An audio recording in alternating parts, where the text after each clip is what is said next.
coming all over the land, but nowhere is a homecoming more special to me here on the Roland GRIMES, Not Just Sports Entertainment Show, with my cohort once again, Mr. Self-Empowerment, ladies and gentlemen, Wilbur Skipper. We're here in Forestville, Maryland at legendary Bishop McNamara High School. And having said that, we're actually sitting here with an actual Bishop McNamara legend himself. Mr. Marco Clark is currently the president of Bishop McNamara High School, and as I get into his vitae a little bit, let's just take a moment and welcome him to the Roland GRIMES, Not Just Sports Entertainment Show. Marco. Mark, I'm going to jump right into it. Homecoming, what does that, it means full things to you. Now look, speaking whichever voice you want to, student, alum, official, whatever the party calls for, right? Speaking whatever voice you want. When you hear Bishop McNamara homecoming, what does that mean to different aspects of Marco Clark? No, I love it. You know, I got up this morning, my blood was pumping like any other, unlike any other day. You know, I tell you, it's. And you know, when you talk about speaking whichever voice that I'd like to, you know, my mother is a Lorraine High School graduate, graduated in the very first graduating class. Of course, Bishop McNamara was my home and graduated in 1985, and some great days here at Bishop McNamara. You know, I got a chance to stand on those sidelines and watch Roland Bubba Grimes as we won that 1982 championship. Well, Marco, can I stop for a question? I have one question. Was Roland, since you brought it up now, you took me here on this one. Roland Bubba Grimes, was he a special talent here at McNamara High School? We go through this a lot. No doubt he was a special talent here at Bishop McNamara High School. Folks, I had to get that in. I'm sorry. I was a freshman football player, and we were practicing up on the hill, and where the Fine Arts Building exists today. And Bubba Grimes picked up a fumble in practice one day, and he rumbled down the sidelines, and I think every defender tried to tackle him. And it was that day that they decided to move that offensive guard to fullback, and the rest was history. Well, you know, the rest was also humorous. Guess what, folks? Now I have to bow on this one to Roland Grimes, because he told me the exact same story, and I truly wanted to believe it, but I didn't believe it. You have just, Marco has just validated that Roland told me the truth. Thank you, Roland. Thank you, Marco. That's the last time I'm going to tell Skip the truth. Now, as president of Bishop McNamara High School and its homecoming, tell me a little bit about that. Well, you know what, one of the things that I say to our kids often is, they may not realize it so much now, but they realize it when they leave us, that there's no place like McNamara.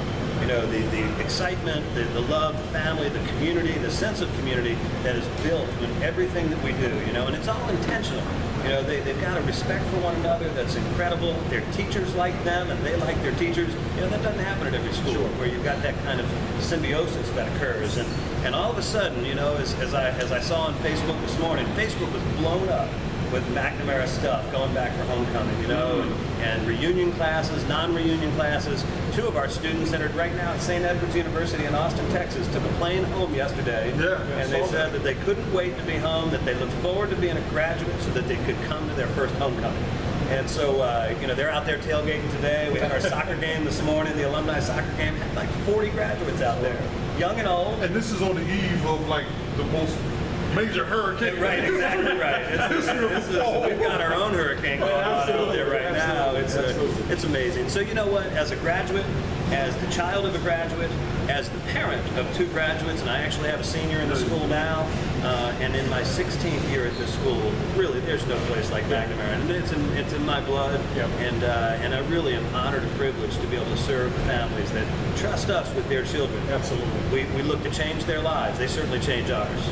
Well, absolutely, and I can actually tell you that sitting here today, being here at McNamara High School, if I had to do it all over again, maybe I would have considered McNamara when I was coming out of junior high school, because McNamara was one of the schools that wanted me to play, and I wound up going to Anacostia High School and having a great career there. But I will say the enthusiasm here today is high. Right. I mean, I think what you guys are doing here at McNamara, to include, you know, Bubba, is just phenomenal. I think other high schools out there, if you're watching this show, I think you need to take notice to what McNamara is doing and have been doing for years, because it's great to be able to bring people back that you haven't seen in years, shake hands, fellowship, tailgate, and be a part of a great thing. So I just want to commend you and everybody at McNamara, to include my host, the host of the show, Bubba Grimes. He gets some credit for this too, folks. And I appreciate that. I was actually yesterday on Catholic Radio. I was interviewed on Catholic Radio yesterday, and and they said, you know, what makes McNamara different from all the other schools? You know, the Washington metropolitan area has a 200+ year history of Catholic education. Some great big name schools out there, but what makes McNamara different? And what you see is that energy and that excitement, a comprehensive and dynamic program, academics, college preparatory academics, and the fine arts program, and 19 athletics, and 55 clubs and activities. And it's all about a student-centered, what I like to say is information and formation of youth so that they can go out and change the world. And that's what makes McNamara different on a day like today. When you get out there and you see the pep band playing, and the cheerleaders, and the dance team, and the student fan section, and all the alums, there's nothing like it. It's hard to not get excited. If I could just end on this note, I would also like to say that if I could describe what I've been feeling today in a couple of words, I would say it's a commitment to excellence. I think you guys are driving this excellence here, and I think, again, other high schools need to take notice to what you guys are doing here, man. I mean, very seldom am I lost for words in terms of questions, but right now I just want to give the shout out to McNamara. That's what you here in the land of us. Hey, before we take the station break, you mentioned earlier about being a parent. Man, I see a lot of parent involvement. Tell me a little bit about that. Yeah, well, you know what? We believe that the parents are the first teachers, and that our job is to make sure to take what they've done and done well, and to support their value system, to help their children to grow, and ultimately to help their children to fulfill their dreams in life. Absolutely. And we do that as a partnership. You can't do it in absence of one another, you do it in a partnership. And so in Arthur's role as a parent here, and when his nephews were going through, and your role as a parent here, my role as a parent here, we invite that. And a lot of schools don't really invite parents to be involved, but we think that we're better.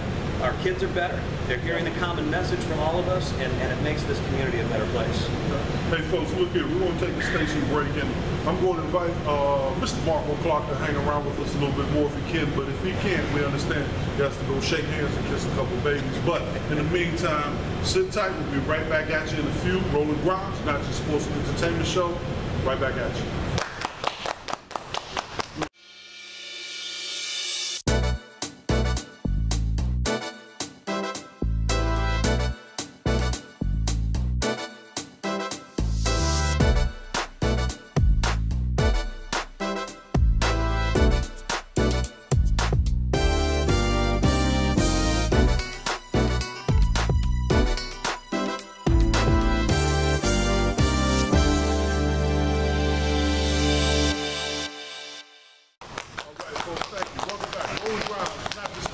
Entertainment show.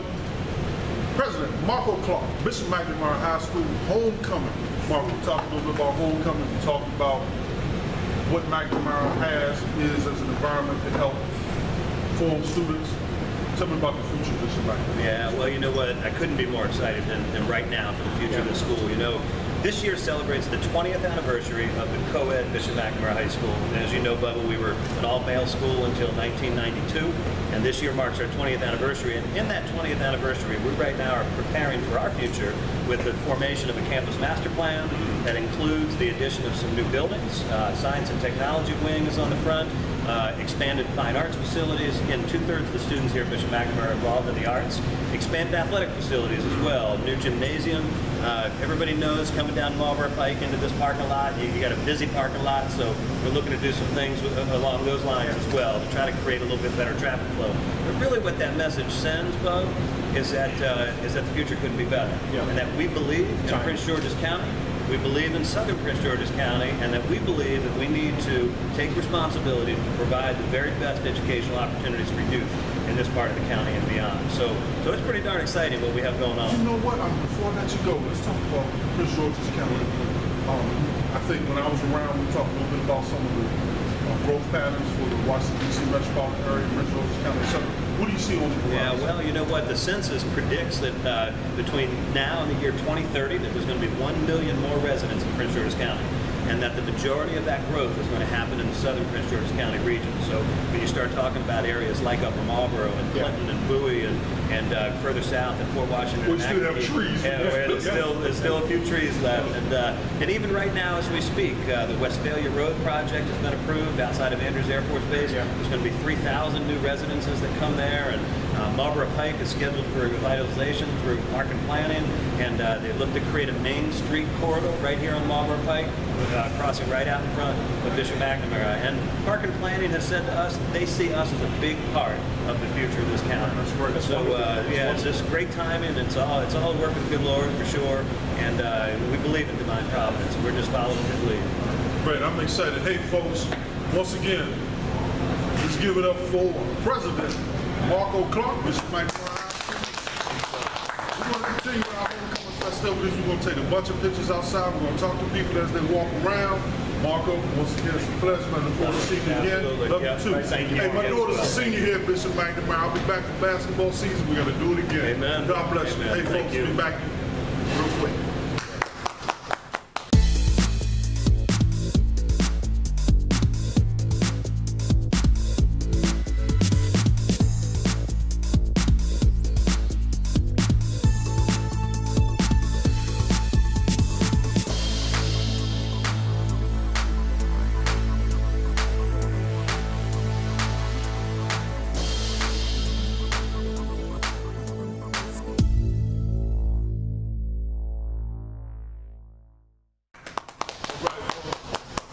Thank you once again. Welcome back to the Roland GRIMES, not just sports and entertainment show. And of course, I have with me my resident co-host, Mr. Wilbur Skipper, better known as Mr. Self-Empowerment. Here is homecoming again all over the country. And we are commemorating homecoming here at my alma mater, Bishop McNamara High School in Forestville, Maryland. This next gentleman that we have on tap for you at this point is Arthur Horn. Back in the day, we used to affectionately call him Artie. And I do believe it. Is that right? Okay, I just want to make sure I get it right, because I don't want him. He was a senior when I was a freshman. I don't want him to jump back on me. But my personal experience with Arthur, very simply, is this: I was a freshman, and I actually went out for the varsity football team. And he was the captain of the football team that year, and actually was the captain of the basketball team. And of course, me being young, arrogant, and running around trying to tear things up, Arthur was one of those people that said, hey man, if you want to make it here, and if you want to make it in society, you know, we have to do things a little bit differently. Let's take a look at it, let's talk about it, and let me show you a few things. So, first of all, I want to tell them thank you for that. Second of all, folks, put your hands together as we introduce to you Mr. Arthur Horn. Arthur, tell us about, real quick, we're going to start with Bishop McNamara High School. When you hear the term Bishop McNamara High School, what does that mean to you? Well, I mean, first of all, thanks for having me. Bishop McNamara High School means to me probably the best 4 years of my life. It was an opportunity to come, and at that time it was all boys, to share camaraderie and to academically improve yourself, to participate in extracurricular activities, not just sports. I mean, the school here had everything. We had some band, and all the extracurricular activities. And it was an opportunity to, which is the basis of the school, to become close to Christ. I mean, it's a Catholic school, Christian school, and you know, the difference between public school and the private school is you have the religious element. And so the religious element here at Bishop McNamara was very important to me. Man, that's kind of cosmic. Actually, I didn't even think, you know what? That's what we have over here. Yeah. We do it. But having said that real quick, the other thing that comes to mind as you talk is, how did you find out about Bishop McNamara, and what made you decide to come here in the first place? Well, I'm originally from Alabama, and my family moved up here in 1973, and I was a 7th grader, and I went to Holy Family Elementary School, which is out of Hillcrest Heights. Now, I was the only, my family's not Catholic, my siblings never attended private school, but as the only male, my parents were trying to make sure that maybe I could get a little more discipline. Yeah. So they sent me to the Catholic school. And when you graduate from Holy Family, it's one of the feeder schools in the McNamara. So most of my classmates either went to McNamara through a Girl Lorraine, or Bishop O'Connell, which is in Alexandria, Virginia, or Gonzaga. Those were what schools. So you know, McNamara was just a natural progression for those of us in that feeder school. basketball fan. Now, Arthur, when we look at sports now compared to sports when you at McNamara, what are some of the changes, vast changes that you have seen from there back then to now? Well, you know, from the obvious that the players are bigger, stronger, faster. You know, the game is different. I used to say in basketball, it was played a little below the rim. Yeah. And now, I mean, it's, They get to raise the rim. yeah, they get to raise the rim. Everything is above the rim. Yeah. But you know, the thing about it is, you had athletes back then instead of basketball players, football players, because most people play multiple sports, and I think that's missing. I think because you can learn from other sports, but you know, now it seems like that people become specialists in things. And not only are you a football player, but you're a wide receiver, or you're this, that, instead of just We a play football. multiple positions. Played multiple positions, didn't know where you were going to play, what you when the coach says go in here, that's what you did. And so those things have changed here. And I don't know if that's necessarily bad. It's just that that's what's happened. It's a product of, we grew up in the boys club. You know, they have boys clubs here, boys and girls club. Now it's AAE, and and you have things that are more detailed. Well, you know, it's interesting that you say that because you just took me back to when I was playing sports. I was a swimmer. I played baseball. I ran track. Right. I did all these things. I even played a little football. Roland don't believe that You're a wide I was a receiver. pretty good You were football a player, wide- but I was a you wide were a receiver. wide I receiver. did not like to go across the middle, and that's why I stopped. But Yeah, because guys like Arthur was waiting on me. chewing but- some gum waiting for you to come through. Exactly. But you just made me think about something that maybe some of these kids out there should take a look at, and the parents. Let your kids play multiple sports, because what it did for me, I didn't just fall into basketball. By the time I finished playing golf and I was a swimmer and played football, I decided that maybe it was another sport that I needed to play, and that's when basketball came into play. So I agree with you wholeheartedly. I think Yeah, multiple because you're sports. right. You didn't even have basketball courts in your neighborhood. I didn't have basketball courts when they were. No. I used to. This is a true story. Roland, if you just let me run with this for 1 minute, because I see Roland's looking. He's ready to go. Good. I started playing basketball by taking a milk carton, okay, putting it together, coat hanger on the door. To close the door, the coat hanger was my hoop, and the door was my backboard. That's how I started playing basketball. Before I literally picked up a basketball, I started with milk cartons. Now look, man, I started the same way. I kept breaking that damn milk carton because I was Daryl Dawkins. I just wanted to do. But having said that, your formative years was in Alabama. What part of Alabama? Birmingham, Alabama. Tell me a little bit about growing up in Birmingham. Well, it was still segregated Birmingham. Now, when you say segregated, tell the folks what segregated means. Segregated means that when I moved here in 1973, I was 12 years old. I did not see or interact with a white person at all. It wasn't until I moved to Maryland, to Suitland, Maryland. And that's what segregated. And I didn't know any different. Yeah. I mean, we attended the church and the school, and everybody in the neighborhood was African American, and that's what you grew up. That's all you knew. And talking about a culture shock when I moved here, it was completely different. Yeah. And you know, I didn't feel like I was missing out on anything, but I didn't know at the time. Yeah. You know, when I grew up, there were no movie theaters or parks and stuff for African Americans in Birmingham that we could attend. And but I didn't know anything. You know, that's interesting because I would have never thought. Matter of fact, I didn't even know you were from Alabama, and I would have never thought that you grew up in a segregated society during your formative years, because when I came here as a student, you know, you pretty much blended with everybody. So that's quite a testimony to you and the institution. Hey, folks, we're going to take a quick commercial break. Roland GRIMES, not just sports and entertainment show. Right back at you in a minute. Sit tight. Yeah, Mike, you got to clap for the effort.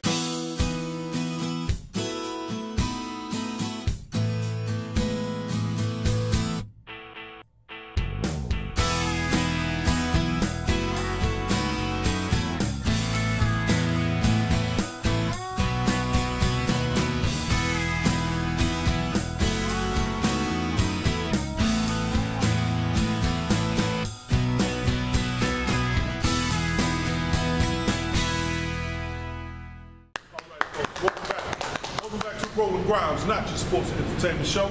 Sitting there talking to my good friend Arthur Horn. Arthur, now, you left Alabama, you came to Bishop McNamara. What did you do at Bishop McNamara that you felt catapulted you toward wherever it was you were going to go for the rest of your life? Well, Bishop McNamara, as I said before, is an academic institution. I mean, one of the things that it taught me is that when you come here, you can't play around. That was the most important thing. Those teachers, You didn't waste time here, did you? didn't waste any time. They set a bar right here, and you had to reach it. Now, I came from Holy Family, like I said, where I was a straight A student. I walked into McNamara my first semester. I had 2 D's. One in, I'll never forget it, algebra, and one in IPS, which was the science group. Wow. And those teachers, Brother Alberto, I don't know if he was his, Brother Peter, they were so difficult. And for me, who played sports, it almost canceled my sports. So I was like, academic probation. And because, here, it wasn't an F, and I had A's, but if you had D's, you had 2 D's, they didn't really want you to play. And so, man, if you had an intention, they didn't really want you to play. Matter of fact, if I recall, and we were not allowed to miss practice. We couldn't miss practice. If you had a detention and you were running late, you were running, you were doing something. But I quickly learned that the focus had to be academics, because you really recognize that I don't care how good of an athlete you are, band member or anything else, if you didn't have your academics together, you weren't going to do anything. And so that taught me that academics was a priority, and that I was going to really have to step it up. And you took that academic discipline where when you left? I graduated from Bishop McNamara High School, went back to the state of Alabama, to the University of Alabama. Is that right? Crimson Tide. Crimson Tide. Old Crimson Tide. Yes, Roland Tide. There, I heard, as you all mentioned in your program earlier, about Steve Buskey, a McNamara graduate who went to Bishop McNamara, went to the University of Alabama. But so I had family members who went to the University of Alabama. That's what I did. Coming out of McNamara, I had several scholarships offers to various smaller schools. The big one was BMI, I guess the military institute. Virginia Military Institute. Yeah, I remember that. Because we thought you were going there. And at that time, Virginia Military Institute went from a 4-year commitment to a 5-year commitment. Well, when you're 17 years old, you think that that's 30 years. Yeah, absolutely. And so my parents and I had a big disagreement. I remember that. They wanted me to go to the military, and I don't have any regrets going to the University of Alabama. Yeah. But at the time, they thought the military education would be a good education. And to all those people out there, take the military education. Man, they were worried. Look, I don't know if you hear the professor thing. They were worried about him cutting up. That's why they sent him to a Catholic school, and then they wanted him to go military. Skip, I'm going to pass this over. Well, one of the things that most of our viewers know, Roland Grimes Show, we're always about teaching and making sure that we give it to you straight. We want your kids to understand that there's better ways of doing things. Having said that, when you look back on the McNamara career, your career in Alabama, for the kids that are out here that are looking to try to find that comfort zone, that place where they can run with, what are some of the points that you would say to them and parents right now as we sit on the set of the Roland Grimes, not just sports entertainment show? Well, I think you are a product of who you hang out with. There's no question about it. Wait, can you say that one more time? You are definitely a product of who you hang out with. If you have people around you who are not serious about life, they can pull you down. And you need to make sure that the people you're with are serious about life. You know, I heard you mention, and I hope everybody's following the Roland Grimes Show and these other shows. I heard you mention earlier that the concept of people going to college and playing sports and how they can handle academic and athletics at the same time. The balance. The balance. Well, McNamara prepared me so that I graduated in 3 years from the University of Alabama. And that was because, like we talked about earlier, there was that discipline that was taught. And you set forth, you said, I need to be able to put academics as a priority. And that's what I did. And what happened is I ended up graduating from the University of Alabama, decided that I wanted to go to law school. So I ended up going to Georgetown University Law School. And that was all based on McNamara's cajoling, its teaching, letting you know that academics was, no matter what you do, you can play sports. Whatever you do, though, you have to fall back on your academics. So that was important. Hey folks, as you can hear, it's homecoming. Bishop McNamara High School, some of the old heads are coming in and they're greeting each other and breaking bread, and that's a beautiful thing. Hey folks, we're going to take a quick pause, station break. We're going to come back to Arthur and we'll get into it just a little bit deeper. Hey folks, sit tight. Roland Grimes Show right back at you.